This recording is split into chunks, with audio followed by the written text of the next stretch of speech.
কি দ্রুতই হওয়া দরকার নাকি দেরিতে হওয়া দরকার? আরেকটি বিষয় হলো যে নির্বাচনের আগে সংস্কারটা হবে কিভাবে হবে? সংস্কারটা জরুরি নাকি নির্বাচনটা জরুরি নাকি দুটোই জরুরি? এই প্রশ্নগুলো নিয়ে বিভক্তিটা আমি দেখতে পাচ্ছি। আপনারা জানেন যে ছাত্রদের যে নতুন দল তারা কিন্তু সংস্কারের কথাটা আগে বলছে, আর বিএনপি তারা বলছে যে না, সংস্কার মিনিমাম সংস্কার করে দ্রুত নির্বাচন করে দেওয়ার কথা। মিনিমাম সংস্কার কতটুকু এটা আপনি মাপবেন কি দিয়ে? অথবা দ্রুত নির্বাচন এটাই বা আপনি মাপবেন কি দিয়ে? দ্রুত মানে কবে? আগামী মাসে নাকি অক্টোবর মাসে নাকি ডিসেম্বর মাসে? এটা কিন্তু ক্লিয়ার না।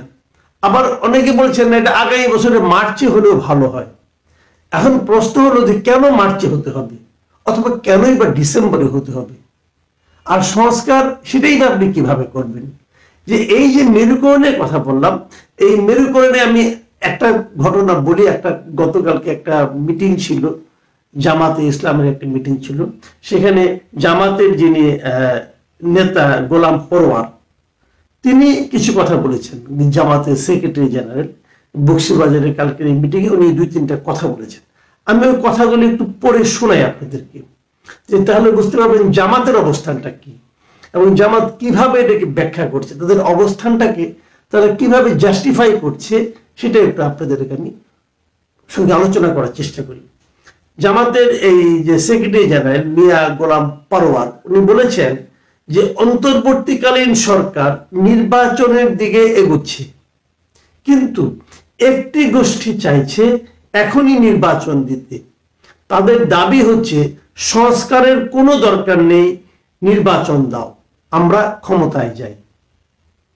মিয়া গোলাম পরোয়ার যে কথাটা বলেছেন, এই কথাটা কি প্রকৃত বাস্তবতাকে তুলে আনে?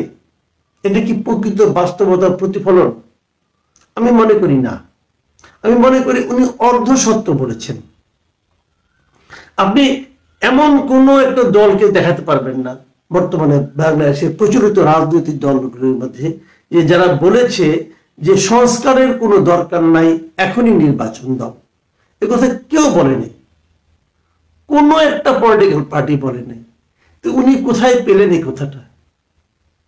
কেউ হয়তো বলেছে যে সংস্কার একটা চলমান প্রক্রিয়া, এটার শেষ নাই, এটা হয়তো পরে হবে, এখন মিনিমাম সংস্কার করে নির্বাচন হোক, এটা অনেকে বলেছে।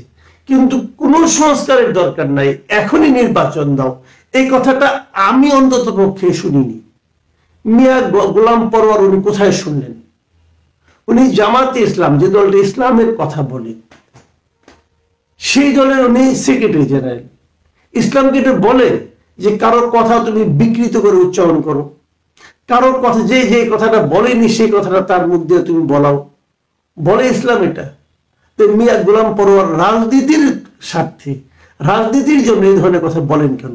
কে বলেছে মিয়া গোলাম পরোয়ারকে? আমি জানতে চাই, আপনি প্লিজ আমাকে বলেন, জনগণকে বলেন যে কোন দল বলেছে অথবা কে বলেছে এই সংস্কারের কোনো দরকার নাই, এখন নির্বাচন দাও? কে বলেছে ভাই? বলতে পারবেন না। কাজে এই ধরনের কথা কেউ বলেনি। কিন্তু উনি বললেন কেন? উনি বলতে চাইলেন যে এটা নয়, যে ওনারা সংস্কার চান, খুব ভালো।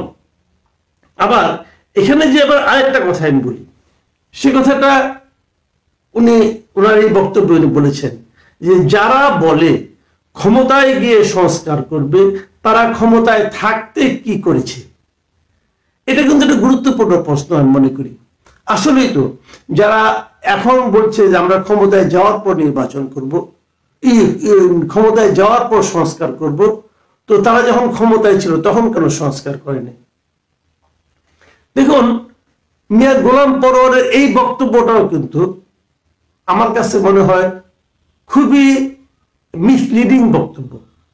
মিসলিডিং বললাম এ কারণে যে আপনি আগে যা করেননি, যখন আপনি ক্ষমতায় ছিলেন তখন আপনি যা করেননি, সেই কাজটা আপনি এখন করবেন না, এটা আপনি কি করে বুঝবেন? একটা পলিটিক্যাল পার্টিকে সারা সময়, সারা জীবন, অনন্তকাল ধরে একইভাবে চলে? সেই পলিটিক্যাল পার্টির নেতৃত্বের পরিবর্তনের সঙ্গে সঙ্গে অথবা সময়ের পরিবর্তনের সঙ্গে সঙ্গে সেই পলিটিক্যাল পার্টিটা কি তাদের চিন্তা ভাবনা চেতনায় কর্মকাণ্ডে চেঞ্জ আনে না? না আনলে তো পার্টি হারিয়ে যাবে। ভাবুন, আমি উদাহরণ দিতে পারি, আমি ওনার পার্টি দিয়ে আগে উদাহরণ দিই। 71 সালে ওনার জামাত ইসলাম যে ভাবনাগুলি ভাবত, এখন কি তাই ভাবে? 71 সালে ওনারা বাংলাদেশ কনসেপ্টেরই বিরোধী ছিল, ওনারা চাননি যে বাংলাদেশ হোক। এখন তো ওনারা বাংলাদেশের মধ্যে রাজনীতি করছেন, তাহলে এখনো কি ওনারা চান না যে বাংলাদেশ থাকুক? ওনারা কি সেটা বলবেন? বলুন, ওনারা বলবেন? আমার তো মনে হয় বলবেন না। আমার তো মনে হয় এখন ওনারা পাকিস্তানের রাজনীতি আর করতে চাচ্ছেন না, ওনারা বাংলাদেশের রাজনীতি করেন। আচ্ছা, ধরুন আওয়ামী লীগেরই কথা।